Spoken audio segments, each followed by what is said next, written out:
यादीकडे आपण लक्ष ठेवणारच आहोत। आत्ताची आणखीन एक महत्त्वाची अपडेट, जजेस आलेले आहेत सुप्रीम कोर्टामध्ये। महाराष्ट्रातल्या सत्ता संघर्षावर सुनावणी सुरू झालेली आहे। सलग दुसऱ्या दिवशी सर्वोच्च न्यायालयामध्ये ही सुनावणी होते। महाराष्ट्राच्या राजकारणाची दशा आणि दिशा ठरवणारी ही सुनावणी असणार आहे, ज्याला आत्ता सुरुवात होते। पहिल्या क्रमांकावरचं प्रकरण आहे महाराष्ट्रातल्या सत्ता संघर्षाचं। काल सुनावणी झाली, काल दोनही बाजूंनी युक्तिवाद करण्यात आले आणि त्यानंतर आज सुनावणी होईल असं सांगण्यात आलं।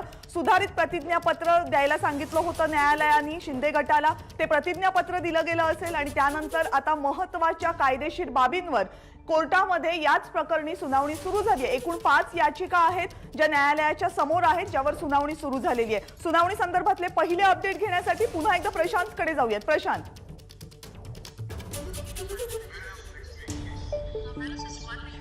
कविता, खरं तर 10:30ला कोर्टाचं कामकाज सुरू होणं अपेक्षित होतं, मात्र न्यायमूर्ती यायला थोडासा उशीर झाला आणि अगदी 1 मिनिटापूर्वी या न्यायपीठावरती 3ही न्यायमूर्ती विराजमान झालेले आहेत आणि आता ही सुनावणी जी आहे ती कुठल्याही क्षणी सुरू होईल।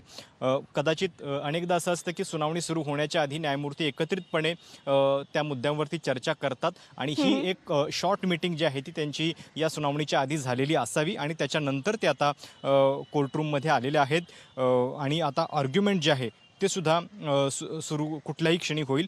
3ही न्यायमूर्ती, ज्याच्यामध्ये सरन्यायाधीश रमण्णा यांचा समावेश आहे, ते सुद्धा विराजमान झालेले आहेत आणि आता हे आर्ग्युमेंट जे आहे ते सुरू होईल। सुरुवातीला कोण आणि आज युक्तिवाद होणार आहेत का? सुरुवातीला कुणाचा युक्तिवाद होणार आहे का, या संदर्भातली काही माहिती मिळू शकलेली आहे का?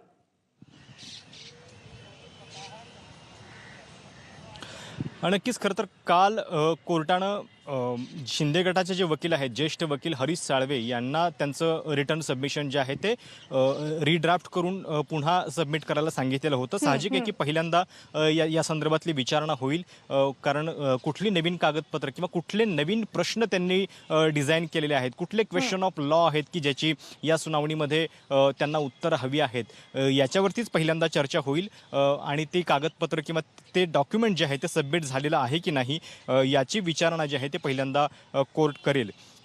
या सुनावणीशी तसा थेट संबंध नाहीये, पण आपल्या प्रेक्षकांच्या माहितीसाठी फक्त की देशाचे नवे सरन्यायाधीश जे आहेत ते निवडण्याची प्रक्रिया काल सुरू झालेली आहे। सध्याचे जे सरन्यायाधीश आहेत रमण्णा, त्यांची कारकीर्द 26 ऑगस्टला संपते आणि काल रात्री 9:30 वाजता केंद्र सरकारकडून त्यांना प्रथेप्रमाणे एक नोटीस आलेली आहे की त्यांनी त्यांचं नाव जे आहे ते केंद्र सरकारला सुचवावं, कारण जे मावळते सरन्यायाधीश असतात तेच नवीन न्यायाधीशांचं नाव जे आहे ते सुचवत असतात आणि त्या अनुषंगानं ही प्रक्रिया जी आहे ती सुरू झालेली आहे।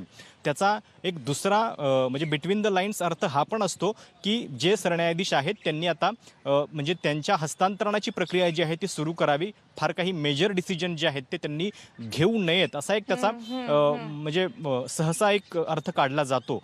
ती प्रक्रिया जी आहे ती काल सुरू झालेली आहे। रात्री 9:30 वाजता त्यांना केंद्र सरकारकडनं हे पत्र जे आहे ते गेलेलं आहे। ते पण आता बघावं लागेल की या सगळ्याचा याच्यावरती सुनावणीवरती कसा परिणाम होतोय। बरोबर, अनेक महत्त्वाचे प्रश्न आहेत जे या सुनावणीमध्ये चर्चेला येणार आहेत, ज्या प्रश्नांची उत्तरं या सुनावणीमध्ये मिळणं गरजेचं आहे।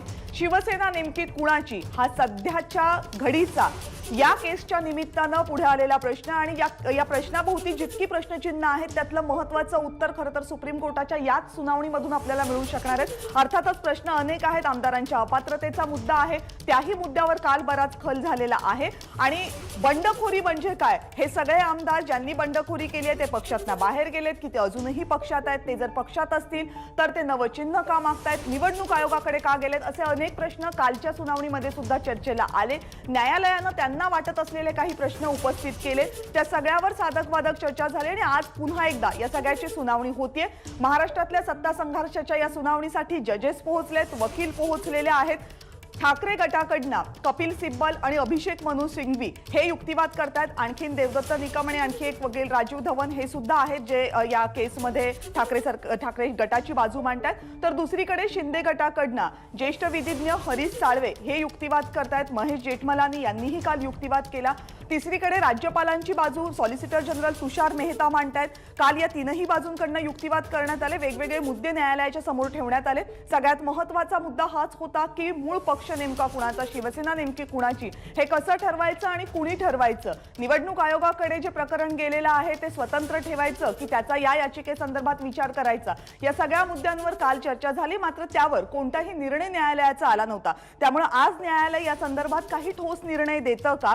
आमदारांच्या अपात्रतेचा मुद्दा हा न्यायालय आपल्या कक्षेमध्ये ठेवतं की पुन्हा एकदा विधान परिषदेच्या अध्यक्षांकडे देतं? हाही एक महत्त्वाचा मुद्दा या याचिकेमध्ये प्रलंबित आहे, ज्यावर आज न्यायालय निर्णय देतं की हे संपूर्ण प्रकरण मोठ्या खंडपीठाकडे देतं. याकडे सगळ्यांचं लक्ष लागलंय. न्यायमूर्ती एन.व्ही. रमणा सर्वोच्च न्यायालयाचे सरन्यायाधीश सध्याचे या प्रकरणाची सुनावणी करता आहेत. आणि या अगोदर जी सुनावणी झाली होती त्यामध्ये हे असे संकेत देण्यात आले होते की मोठ्या खंडपीठाकडे हे प्रकरण कदाचित वर्ग केलं जाऊ शकतं.